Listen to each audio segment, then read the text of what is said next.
Juga bagi ASN juga kita juga memberikan perhatian yang cukup lewat tunjangan perbaikan penghasilan. Hari kita sudah tanda tangan lagi ya. Nah, ke depan juga untuk meningkatkan kinerja ASN, mengurangi gemuknya birokrasi ini, kita melakukan efisiensi lewat perampingan birokrasi. Ya. Dan ini perintah dari Menpan RB ya, bahwa birokrasi tidak boleh terlalu gemuk. Oleh karena itu ke depan sesuai dengan peraturan daerah yang sudah disetujui ya, dari 37 OPD yang ada kita akan rampingkan menjadi 31 OPD dalam rangka dalam proses menuju sana. Kita harus lakukan secara terukur ya, kemudian semuanya sesuai dengan uji kompetensi ya, dan lain-lain supaya penempatan orang sesuai dengan kompetensinya. Oleh karena itu isu hoax bahwa kita KKN di sini silakan dibuktikan. KKN ada di mana? KKN ini ada 3 kata, korupsi, kolusi, nepotisme. Biar para jurnalis yang lihat. Jadi kalau ada indikasi kok KKN di dalam ini pemerintahan ini silakan ditunjukkan dengan bukti-bukti. Karena itu pelanggaran hukum dan bisa diproses di APK. Yang kedua tentang kesehatan yang masih ada bayar obat atau obat di luar dan lain-lain. Di mana-mana sering ada ya aturan normatifnya itu adalah selama ikut regulasi di situ pasti dia akan ikut di situ dan dia tidak tambahan biaya. Yang sederhana ada dia di kelas 3, kita masih berusaha supaya kelas 3 itu semuanya nyaman semua di situ. Sekarang baru kita mau bikin dulu supaya orang tidur di situ nyaman, bikin baik plafon dan lain-lain. Dan salah satu syarat akreditasi rumah bocor ini kita datang nilainya rendah dan lain-lain. Jadi bikin baik tambal yang bocor-bocor dulu dan lain-lain.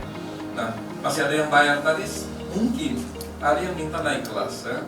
Kalau naik kelas karena penuh itu tidak bayar ya. Kita titipkan kelas 3 penuh, kita titipkan di kelas 2, kelas 1 tidak bayar.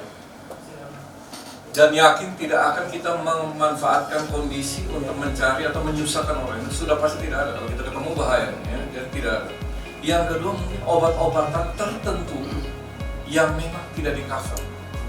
Data hasil pembangunan selama kepemimpinan 2 tahun terakhir yang kami berikan tadi ada 2 sisi. Jadi kami tidak hanya sampaikan saja yang baik-baik saja, kami juga sampaikan 2 sisi. Ada yang sudah kita target, ada yang belum. Ya, ada yang belum terpenuhi, itu mungkin harus jangka menengah dan jangka panjang. Itu saya mohon supaya teman-teman bisa mengulasnya.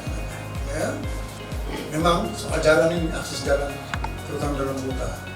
Akhir-akhir ini ada yang tanam itu apa itu tanda larangan ya di Seminari Lalian. Kalau kita dari Kupang ke sini kan di situ kita ada pasang.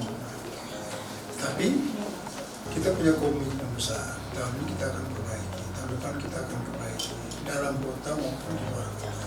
Tentu untuk bertahap sesuai dengan kemampuan keuangan. Ya. Pertama tentu kalau kita bicara evaluasi, yang kita evaluasikan ada capaian dan pembandingnya, benchmarknya. Artinya harus ada sesuatu yang sudah kita tetapkan dan hasil yang kita capai sekarang. Ini juga saya perlu sampaikan sehingga teman-teman juga punya satu panduan untuk ketika kita menilai capaian ini. Dasar kita melakukan evaluasi ini adalah Perda RPJMD. Jadi ketika ditanya ini targetnya dari mana itu ada di Perda RPJMD. Jadi kita terstruktur dan sesuai aturan. Di Perda RPJMD kita tetapkan akan kita capai dalam 2 tahun itu sekian, yang kita capai sekarang adalah sekian. Dan memang ada di Perda RPJMD ada beberapa indikator besar yang memang capaiannya itu tidak dalam jangka waktu 1-2 tahun. Oleh sebab itu ada indikator-indikator besar yang mungkin setelah RPJMD ini masanya berakhir, ini 2021-2026 Pak Bupati Pak Wakil. Jadi perdanya begitu. Selamat ulang tahun yang kedua.